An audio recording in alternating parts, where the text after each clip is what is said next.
we do see huge advantages for when components get to site, so versus trying to fabricate and install on a site, essentially creating systems that are drag and drop, so off the truck and into place.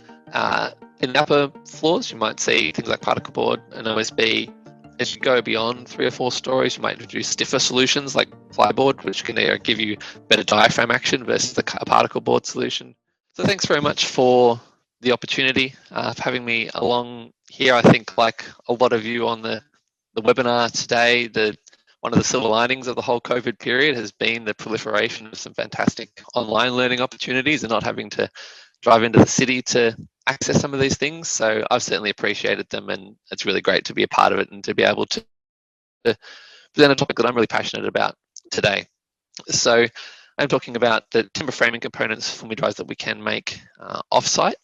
And for us, it's in that sort of 3 to 4 story range, or more the upper floors of mid-rise buildings, as I'll get into later.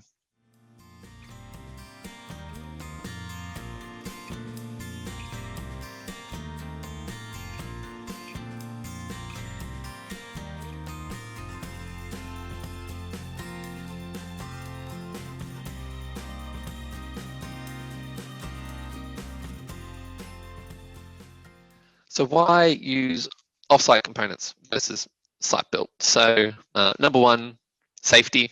So building off-site means you are working in a controlled environment. You're doing processes that facility is specifically designed to do. And so you've got repetition there, you've got formal processes in place to ensure that the right sequences are followed, that you can control that process a lot better than in an on-site environment. It also means you're taking work off site where things are less predictable. You're exposed to the elements and things like that, and it means that you're working at ground level fundamentally. So particularly on these projects getting up to quite significant heights, and the risk of falls becomes a significant one. Being able to work in a controlled environment at ground level is particularly advantageous. Offsite solutions are renowned for quality. Again, that controlled environment, the repetition of processes allows for a great deal of precision, and when dealing with timber elements, you can cut and you can connect in extremely precise ways and have everything ready to go and fit perfectly when it gets to site. In terms of speed, we do see huge advantages for when components get to site, so versus trying to fabricate and install on a site, essentially creating systems that are drag and drop, so off the truck and into place. Removes a huge amount of labor from site, and we know that's where a huge amount of the cost of projects comes from.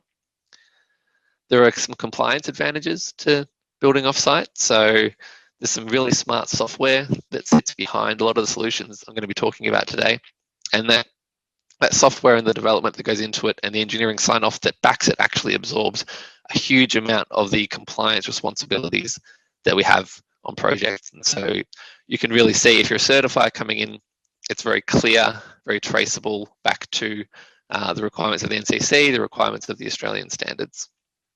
And finally, and fundamentally, simplicity. The whole ethos of offsite and prefabrication is that you front load the project and deal with as much of the complexity as you possibly can before anything even gets to site, so that it becomes more of a paint by numbers exercise when things actually arrive.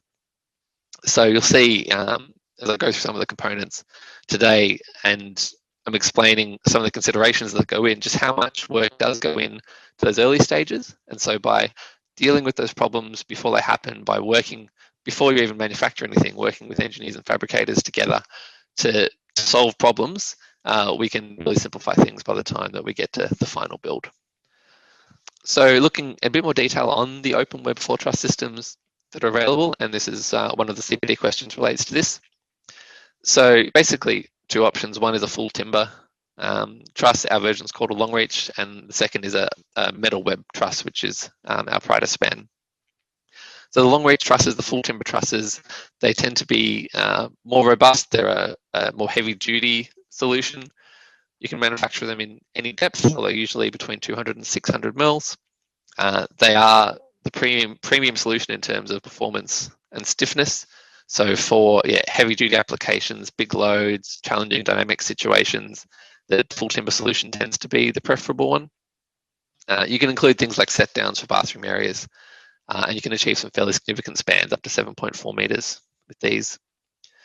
Metal web trusses are more of a modular unit based on the depth of those metal webs that are prefabricated.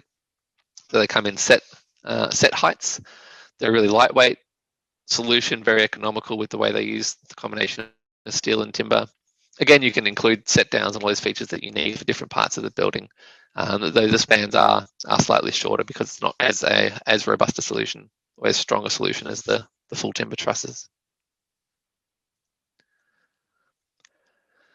So the process of producing an open web truss, so various machinery to automate that process, as I said up front, provides a lot of precision in how they're manufactured, so you get exactly what you're expecting once it gets to site. Huge advantages to an open web system versus a full timber I-joist system or perhaps a structural steel, where you don't have these penetrations, these openings for services, and that allow for that, just avoiding problems coming up on site, because you don't have to do excess cutting, additional cutting. If you plan these things out, there's plenty of room in those trusses to fit services through.